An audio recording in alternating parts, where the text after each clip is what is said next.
They sent after them two men, Amr ibn al-As and Abdullah ibn Abi Rabi'ah. But in the courts of the Negus, the messengers stood before the king. We believed in him and we followed. The king listened in silence, his eyes softening. Bismillahir Rahmanir Rahim. My beloved brothers and sisters, today we witness a chapter written in tears, patience and unwavering faith.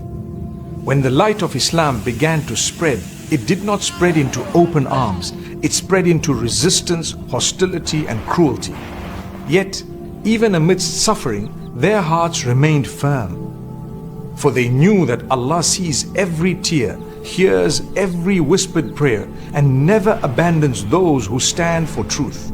But sometimes, even the bravest hearts need refuge. And so, the Prophet, peace be upon him, in his mercy, guided his followers to a place of justice, Abyssinia, ruled by a king who did not oppress. This was the first migration, not a migration of fear, but a migration of faith.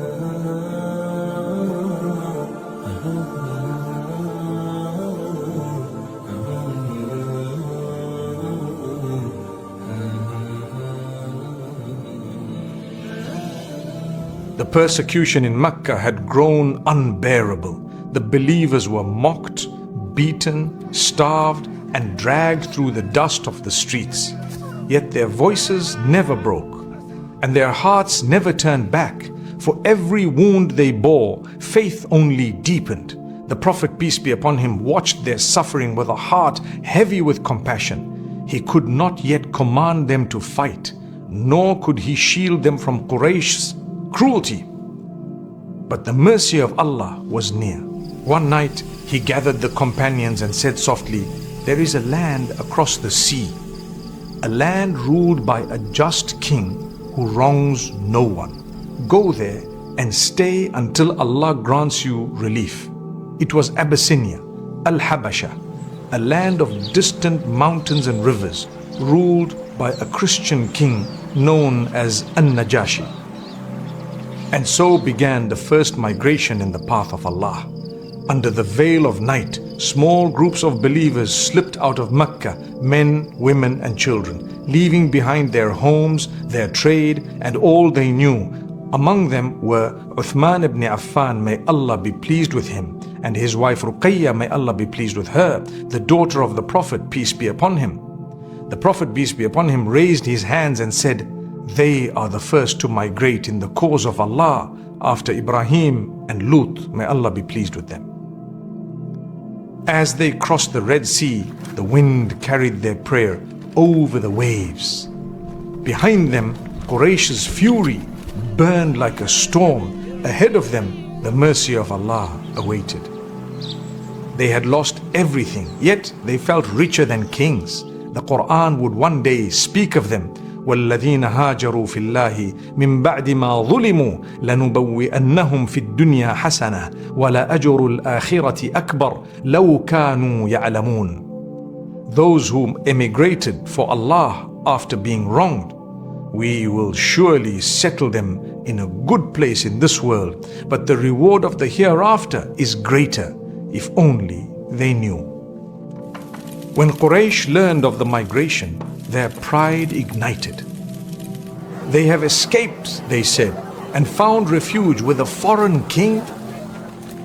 They sent after them two men, Amr ibn al-As and Abdullah ibn Abi Rabi'ah, each laden with gifts of leather and gold for the courtiers of the Negus. They were to demand that the Muslims be handed back.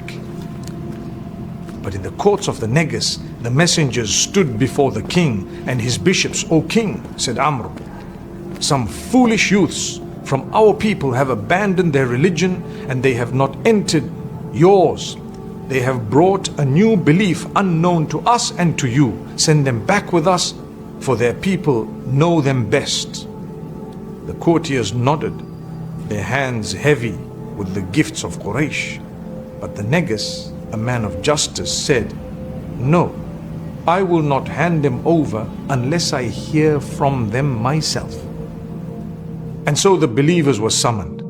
They entered the court, weary but composed, their faces bright with the serenity of faith. Ja'far ibn Abi Talib, may Allah be pleased with him, stepped forward. As their spokesman, the king asked, "What is this religion for which you have left your people?" Ja'far, may Allah be pleased with him, replied, "O king, we were a people of ignorance. We worshipped idols, ate the flesh of the dead, and committed shameful acts. The strong among us oppressed the weak. Then Allah sent us a man whose lineage, truthfulness and trust we all knew. He called us to worship Allah alone and to abandon the idols of our ancestors. He commanded us to speak the truth, to honor ties of kinship, to care for the neighbor and the orphan, and to keep away from all that is unlawful. We believed in him and we followed." The king listened in silence, his eyes softening. "Do you have with you anything from what he brought from your Lord?" he asked. Ja'far, may Allah be pleased with him, nodded and recited the verses revealed about Maryam and Isa, Mary and Jesus, may peace be upon them.